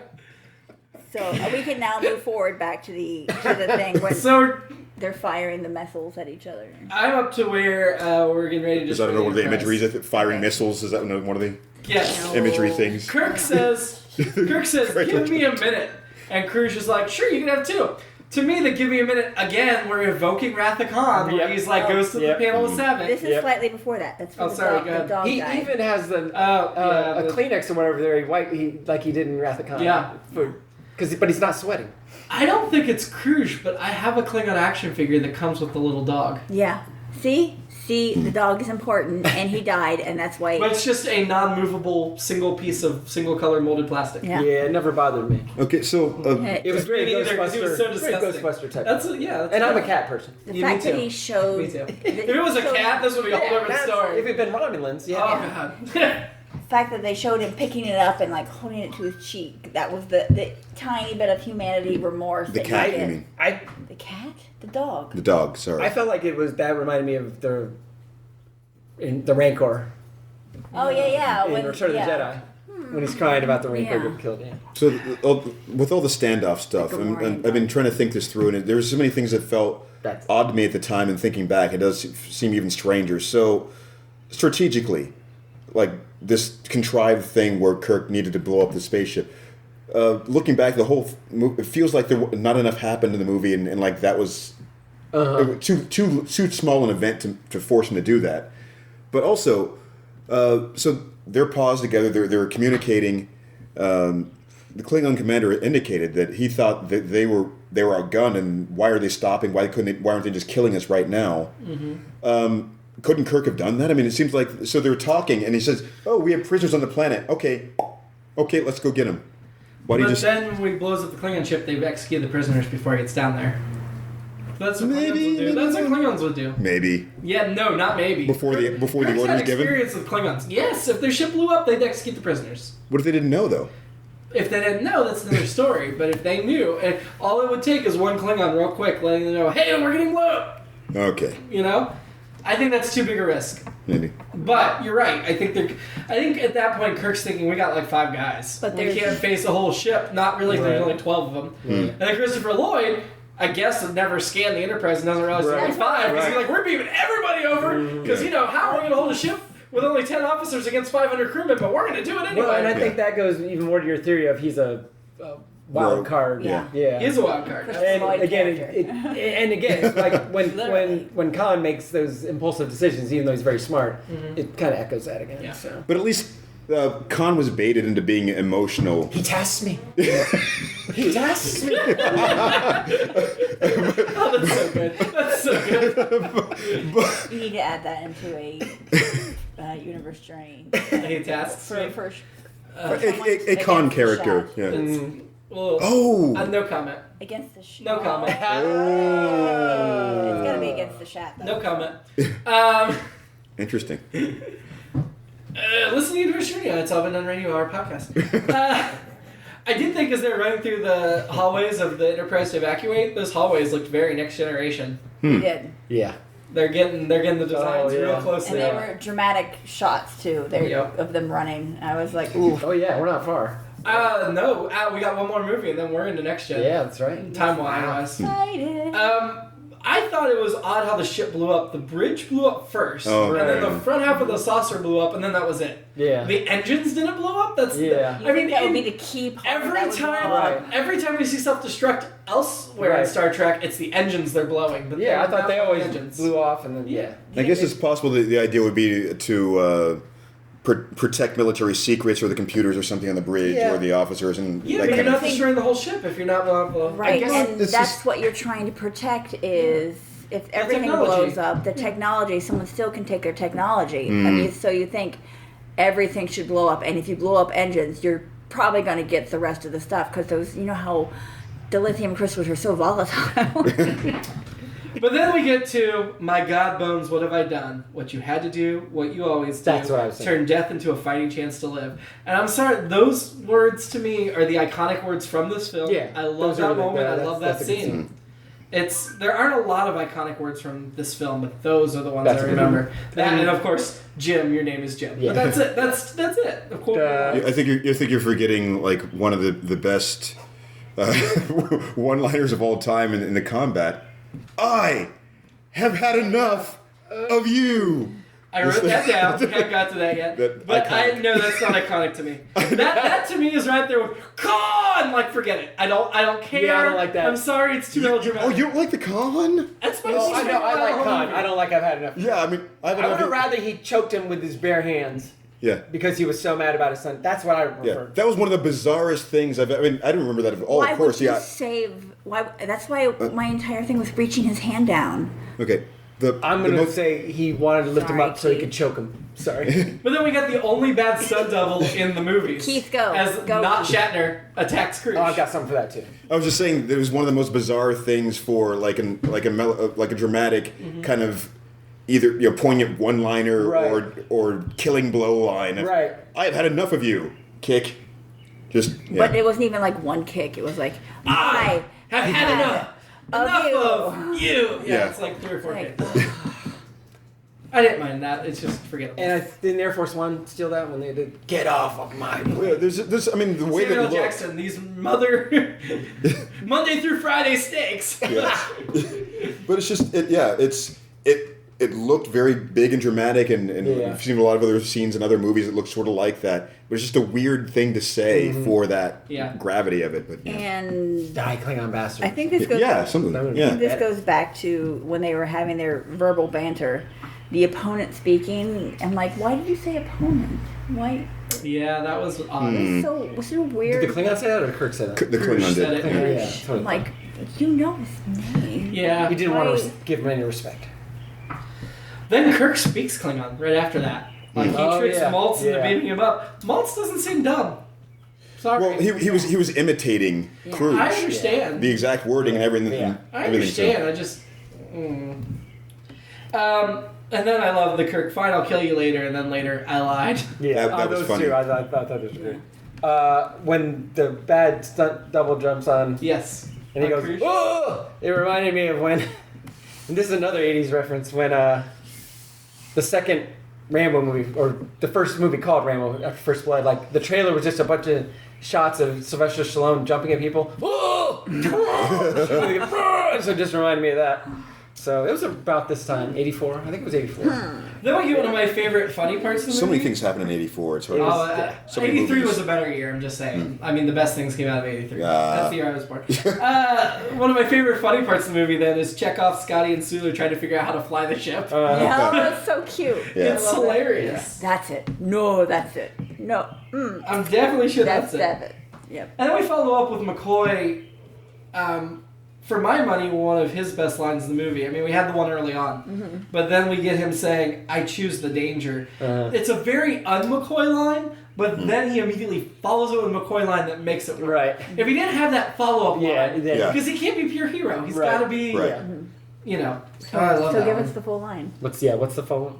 So, I choose the danger. And then Oh, I don't remember. I didn't write that It down. was something like, it's very funny. now's the time to ask, now's the time to ask, or something like that, or Yeah, something. Oh yeah. yeah. something Oh like yeah. that. Now it's yeah. Yeah, I don't remember. And I almost. or you picked the this, perfect but time to something. We got the TOS theme as we faded out of the movie, which I really appreciated. A little bit of the original series theme. It's sort of like the way that these episodes ended with the fade out of the Discovery Season 2, at the end, they did like a conglomeration of the Discovery theme and the original series theme and kind of combined them. It was neat. It was neat. I like the end said the adventure continues, which by Yeah, that's then cool. we were pretty sure there were going to be more. So yeah, going into And there were. yeah, Lots more. There were. Otherwise, this podcast will be over in a couple weeks. I only have like 2 or 3 more notes. The guns on Kirk's wall. Do you think Sulu gave those to him? Since we know That's his hobby. that was one of his hobbies. Every year, Sulu gives him another gun for his birthday. He's like, another gun, Sulu! I thought maybe it was a gun, then a plant, then a gun, then a plant. Because we Well, know Kirk he's mentioned into to him botany. once that he liked guns, so he just kept buying him guns. Now he's a gun collector. Isn't that how it works? I like the Good Morning Captain message they left, Oh. which I took Left as styles on I the- took as a Captain Kangaroo reference. What was the note again? Good Morning Captain. Good morning, Captain. Good Isn't that what Scotty left him on the morning, Excelsior? I was just thinking Jurassic Park. You didn't say the magic word. You didn't say the magic word. And I was thinking the one from the James Bond films. The last one I had, I felt like the Genesis planet harkened back to the weird sound. They were mostly filmed on a soundstage. The sets from the original series, where it's like, there's nothing real here. No, it's small, contained. Yeah. Which, and I don't mean that about it. I think it was fine. Well, Wrath of Khan was a very light budget, so I would imagine. Yeah, same here. I do have one more note. Why do they land the Klingon ship? It's got a transport room. Oh, on Vulcan? Yeah. I guess because we're going to be here for a while, and they don't want to leave anybody. They're not going to leave Maltz in charge of the Klingon ship. They're all getting off. Don't they have autopilot? I just feel like it's Keep it in- dangerous, but he's still on the ship now. No, they took him over. I believe that he was handed over to the Vulcan authorities. Okay. Unless you believe the novel where he committed suicide. Maltz? Yes. Yeah. So I still think it was an unnecessary link. Yeah, I'm And looking- sorry. Go ahead. Sorry, Go ahead, man. I did make thing wrong. The commander of the Grissom, even though it was like, man, he's a jerk, he was actually doing the right things about like, I don't think we should just beam anything up, and I don't know if we should send people down Let's randomly. follow quarantine procedures. He was actually doing the right thing. We're going to get into this more for Star Trek 4, but that Bird of Prey, you talk about landing and stuff. Oh, yeah. And they only had 12 crewmen. It Yeah. seems really, really small in Star Trek 4. Like, really Yeah. small. Whereas the space shots we had of the Enterprise, it looked like comparable Gigantic, size. yeah. Even though the Enterprise had like 500 crewmen on it. Yeah. And then more after the retrofit. Yeah. But in the next movie, Voyage Home, they're like climbing over the outside, and it seems like a shuttle, really. Yeah. Yeah. So I don't know. I think there's some inconsistency between this movie and the next movie on size. Yeah. So I am reading some of the quotes, and there's one I don't remember. How many fingers do I have up? That's not very funny. Yeah. Showing the Vulcan salute. Where was that? I don't remember that. It was in there. It Yeah, was when that's something. it was anyway, To McCoy, yeah. He goes When in first the. Oh, being held yeah, prisoner. yeah. It's like, hey. Yeah, that's what it was. To McCoy. Yeah. Yeah, in the jail cell. Oh man, I must have been. No, I remember Soon. that. You're right. I remember that now that you. I'm trying to find the quote that you That I were so couldn't jazzed remember. about. Any other notes, or we get to ranking? That's all I got. Well, while she's doing that, yeah, I have one last thing. One of the other very silly music jokes where Another long episode. Cruz just kept going. Give me Genesis. I want Genesis. And he just wanted to YouTube. Yeah. You just start blasting over the speakers. Okay, you can have my CDs. Trader Here, just Gabriel. take it. I'm transferring Genesis now. And then the speakers come on. What about the guy? I wanted Peter Gabriel Genesis. What about the guy that I just noticed that he is quote credited as Mr. Adventure with Yeah, I saw that. Uhura? Yeah. I was like the one that's like, I want adventure. Why did you go to Oh, this yeah. stinky old outpost Yeah. out here? It's amusing. Yeah. Yeah. Men and women of Star Trek. Steven, you still have Carol Marcus. You want to replace with Valkyris or I'm gonna stick New with Carol Savick Marcus. or okay. Yeah. I still have Savick, and I'm going to stick with Kirstie Alley Savick specifically. Keith, New Savick. you want New Savick. I'm putting Robin Curtis Savick because I already wrote. Or maybe unnamed Janice Rand. Woman in cafeteria. Marianne, you weren't here for Rathacon, but you had Right. Sonak from the motion picture. Aww. And this one I'm going to have to go with. 13-year-old Spock. I do. No. What? No. He is cute and attractive. It's just hand jive. It's no big Yeah. deal. Oh my God. I'm just saying they're attractive, right? It's not like I want to bone them. Yeah, I think you pretty much want to bone them. Oh. Well, then, I mean, if they're attractive. then none of no, that attractive. That's not what attractive means to me. Okay. So, Well, you know what? You can make it mean whatever you want it to Yeah. mean. can I do? Because you'll just specify it here. I'm gonna do Spock's dad. Sarek? Yep. Oh, that's Yeah. a great choice. Yep. Man, now I gotta think. No, I'll keep Savick. But Sarek's tempting. Mm-hmm. Absolutely. He's just so awesome. Who did you say you had Savick? I'm keeping Kirstie Alley Savick, and Keith switched to Robin Curtis Savick. Ranking the movies, I think I know where this goes, but I want to hear your opinions first. I'm gonna put it. I would put. Knowing the room, I'm gonna put it above motion picture, but below Wrath of Khan. But in my head, I would put it above Wrath of Khan. Oh my God, Marianne! I You're know. no longer invited to this Well, no, podcast. No, I'm kidding. I'm I kidding. remember my homework. I know. I gotta rewatch it as an adult, You so do. I can truly. I want to hear. Yes, I want to hear after that if you would still do that. Yeah, I I will. I'll. Keith, Steven? You can't really deviate from that. I mean, there's really not that much room to go on there. I mean, this wasn't a bad movie. I didn't dislike it, but it's just didn't feel like as much happened in this one as did Wrath of Khan. So, But you want it above motion picture. yeah. I would probably have it third. Below motion picture? Yeah.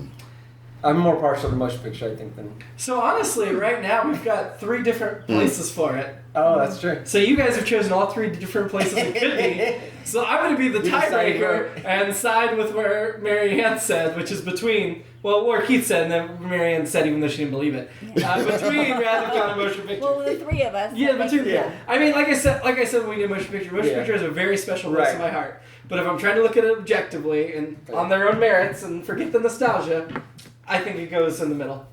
I think motion picture got bumped down, which to me, I've always seen this as below motion picture. Yeah. I would put it 3 of 3. But having just watched them fresh, I think that's nostalgia. I think that's memory biasing me. Fair. So you thought If I was doing this without having just rewatched it, I would have Yeah. put Wrath of Khan motion picture and Yeah. then Search for yeah, Spock. yeah. But having just rewatched it, I think Right. it deserves to go above motion picture, despite the place motion It picture is holds in my heart. in very enjoyable movie, even though it kind of gets the it's an odd number movie, so no one likes it. Right. It's like let's crap on it, even though I mean, yeah, I don't. it is a pretty good movie. Well, and the thing is, motion picture was kind of an underwhelming response too, and I think that's where the trend was.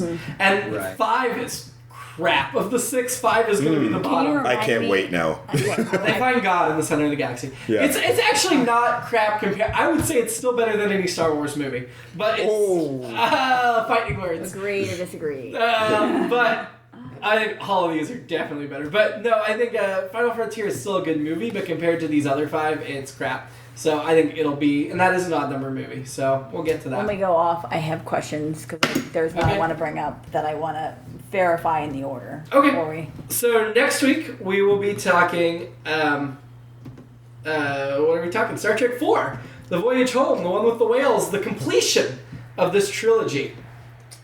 Until then, live long and try not to die. Careful during Podfar. Yeah. Especially on a unstable planet. Figure stuff and prosper. Is it hang loose? The hand jive. Okay, no, that was.